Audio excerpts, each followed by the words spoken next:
Welcome to the DPost Sports Chat. I'm sports editor Drew Rubenstein, and with me today is Ed Owens, our WVU football beat reporter. And Ed, we're entering the end of fall camp. WVU's got 2 days left before they'll break and go into the school version of the schedule where they won't have two-a-days anymore and practicing after classes and things like that. But the media has been able to see two, what I would call more important versions of practice, where we've actually seen the first team offense go up against the first team defense, or at least what we think is the first team offense. In both of those situations, Clint Trickett started at quarterback. How much should we read into that fact? I think you should read into it a lot. I know the first time out, all eyes were on it, and I think they made a statement by sending out Trickett earlier on Monday's practice. They did it again on Thursday in the final session that we were able to see. And not only did Trickett go out first, he took reps with the first team, followed by Paul Millard with the second team. Trickett came back out again with the first team, followed by Ford Childress with the second team. So not only is he getting twice the reps, he's out there working with the first unit. And I know they've been saying that they're going back and forth 50-50. That said, with all the quarterbacks, and they've been splitting across the days. That said, Dana Holgorsen and Shannon Dawson, the offensive coordinator, both said by tomorrow, Saturday, they plan to have the starter in mind. Do you think they know at this point who that is?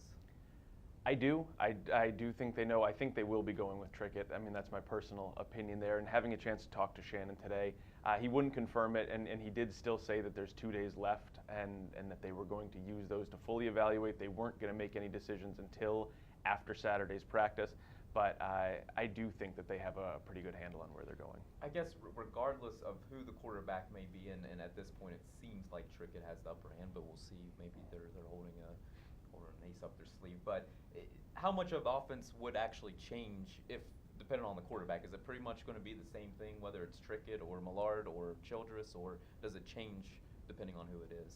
One thing Shannon and Dana have both said multiple times is that the offense doesn't really change. The plays stay the same. They just kind of adjust the sets that they can run it out of, the formations that they run it out of.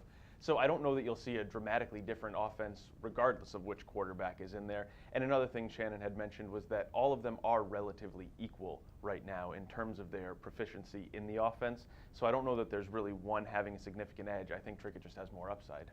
Kind of looking at the rest of the offense, Charles Sims seems to be a guy who's impressed throughout fall camp. Talking to Coach Sider, the running backs coach, and Shannon Dawson, they kind of both are glowing in the remarks of Charles. They seem to really like what this guy can do, not only out of the backfield but also out wide. I think he's a guy that kind of comes to mind, but just from talking to coaches, are there other standouts from fall camp, guys that you would say this guy definitely had a good fall camp and made a statement? I think Kevin White impressed a lot of people out at wide receiver. Coming in from junior college, and they weren't really sure what to expect out of him. He really kind of hit the ground running and has grown very comfortable in the offense. Kind of tied into Kevin White, he did have a shoulder problem and missed a few days of practice. And while he was out, KJ Myers stepped in, and Dana said he was really impressed with what Myers did. So I think they kind of found two wide receivers on the outside that they really do feel like can come in and contribute for him.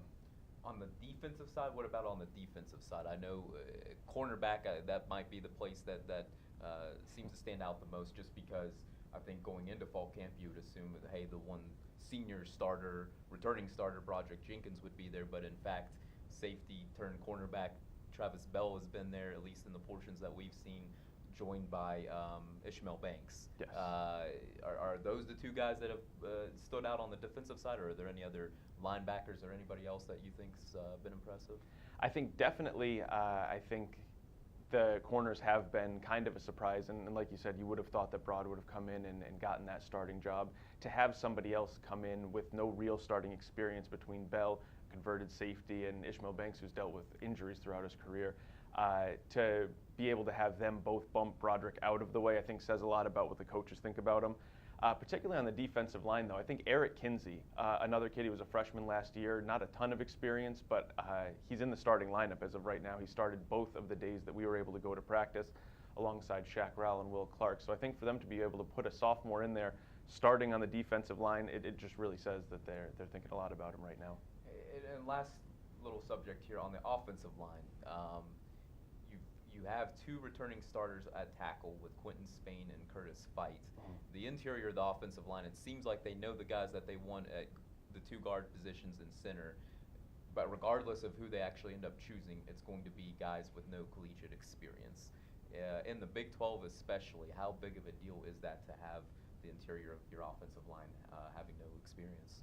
And I think it was Coach Crook who actually said it to you, was that he'd be more concerned if they didn't have the experience on the outside than the inside. You can kind of, you really want those two tackles to be able to be your experienced guys and kind of know what's going on. It will affect them. I mean, I think anytime you have inexperience anywhere, especially so much of it in a concentrated area as they do, but as Shannon mentioned today and in our last round of interviews, he's really kind of been happy with how everything's been going and said it's kind of just a matter of time before they get that communication together and can gel a little bit better.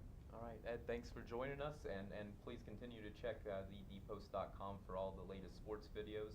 Thanks for joining us today.